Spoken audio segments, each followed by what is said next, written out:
humblemud.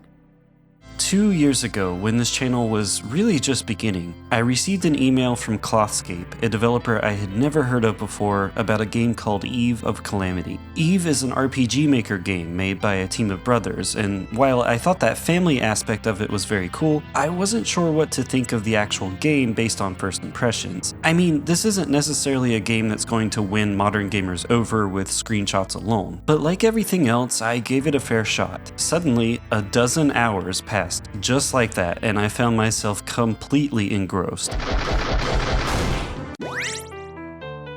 It reminded me of so many great old-school JRPGs in the best of ways, while also incorporating more modern questing elements from Western RPGs that really helped Eve of Calamity stand apart from others in the genre. So I started to look around and see if anyone else was talking about it, and I was baffled to see that Eve of Calamity only had 4 reviews at the time that I had received it, and so I set out to make sure that that 5th review would be the best one. After finishing my first playthrough and then playing through it again to earn the speedrun achievement where you defeat the final boss before he could even reach his full power, super fun, I released my review. It wasn't perfect, in fact I made a few mistakes, but I think I did a good job overall capturing what makes this game special. What followed was one of the first videos on my channel to truly blow up. While it has since long plateaued in views, my Eve of Calamity review remains one of the most popular videos I've ever made. It even got the attention of some people at Square because I got a copyright strike.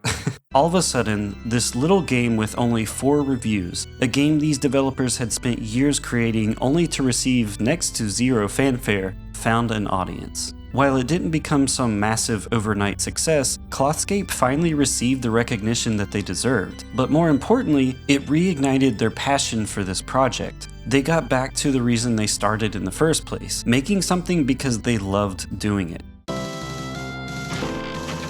After getting a moment in the spotlight, the team did a visual overhaul to many of the characters and enemies, and they even cooked up a Japanese localization of the game. Then it was included in Steam's Turn-Based Fest and RPG Maker Festival, and now this year, Klothscape is back at it again with the Forgotten Spire, a massive, free, post-game expansion to Eve of Calamity. Due to the turmoil that came with early development and release, this was something that legitimately almost didn't exist, but it's here now, and I just finished it. Now, I should mention that I was playing an early build of the expansion, so I did encounter a few bugs, including one that was game-breaking. However, the lead developer Pinty often had fixes sent back to me the same day that I reported them, and so they aren't present in this final build that you've got here. Another little bit of friction that I wanted to share, you trigger the post-game by defeating the final boss again, so if you're returning to this game, it might be a bit of a rocky reintroduction for you just because you may have forgotten how hard this game gets by that point. But once you get through it, I think you'll not only be reminded of the things that Eve does well, but also pleasantly surprised at how much it has been refined in this post-game.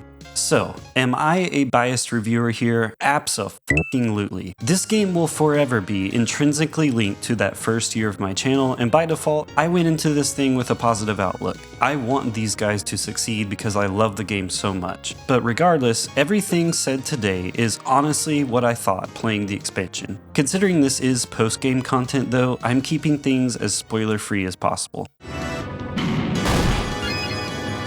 Essentially, after you defeat the final boss, some time passes and the king informs you that something has been discovered within a set of ancient ruins. There's a small village called Heathorpe located on an island sporting a wizard tower, and the ruins are tucked away back there on that island. Within the ruins, you discover a portal that transports you to an island floating high in the sky. And when I tell you that my jaw dropped at this sight, dude, you have to remember that between multiple playthroughs, I had spent 30 plus hours exploring every nook and cranny of the world below by this point. So seeing that entire map that housed so many memorable moments for me, reduced to tiny little pixels from so far above, was genuinely a sight to behold. Again, not spoiling anything, but this expansion is packed with content. You'll fight incredibly powerful new enemies and take on new bounty quests that send you around the world, and you might even be able to find a love interest if you play your cards right. On top of all of that, 6 new classes have been added to the game, called Ascended classes classes, they are basically in-game superclasses that let you push Eve's already compelling build crafting to ridiculous levels. And thankfully, there's an entirely new optional dungeon that doubles as a fantastic grinding location, making it really easy to get newly rebuilt characters up to speed quickly. One of the things that hit me hard all over again was how wonderful that emergent combat system is.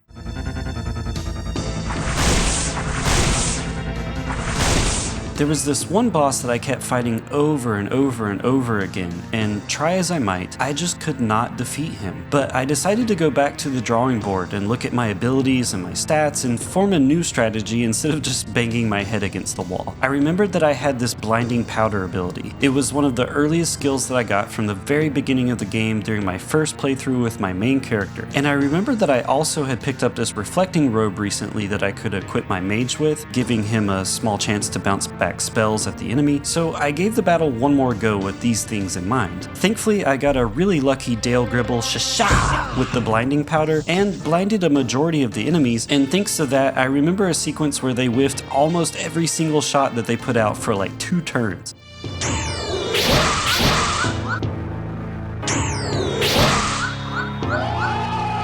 On top of that, I managed to reflect some spells back a couple times, doing major damage, and eventually I defeated them. By the end of the game, I was stun-locking enemies with buffs and debuffs. I had a character that could dual-wield 2 weapons while also having an insanely high critical hit rate, taking me all the way back to the days of Final Fantasy Tactics Advance, and I ended up promoting both of my mage characters into the Ascended Chaomancer class, which allows them to cast insane arcane spells, stuff like summoning black holes and manipulating time to slow enemies down. I was pretty much styling on every opponent that I faced by the end of the game.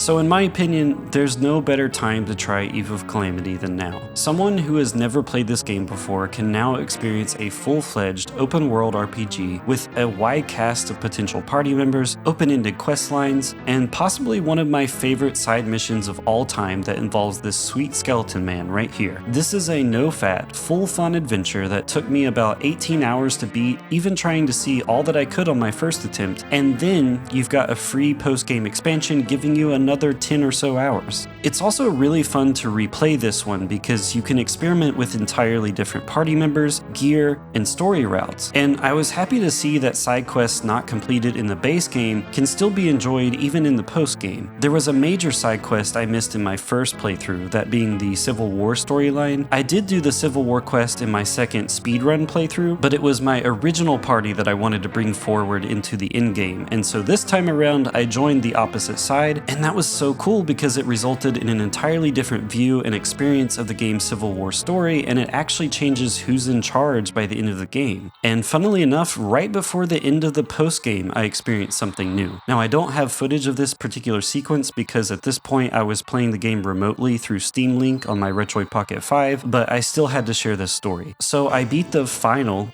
boss and was on my way back to the castle to report my good deeds and collect my reward from the king. On my way there, like literally right in front of the kingdom, there was this thief that intercepted me. I had him on the ropes. I mean, my team was vastly overpowered by this point for like a petty thief, but some villagers randomly stepped in and took him out instead, saying that he had stolen from them in the past and they wanted to do the honors. Now keep in mind that by this point I had put nearly 50 hours into this game through multiple playthroughs, and I've never seen that interaction before. This is just one of those games that has more care put into it than you would ever expect, and so as a result, Eve of Calamity is not only one of my favorite indie RPGs ever, I think it might be one of my favorite games in general ever. It's just one of those that will always be by your side, you know, if you're still here. Thanks so much for watching, and as always, stay humble.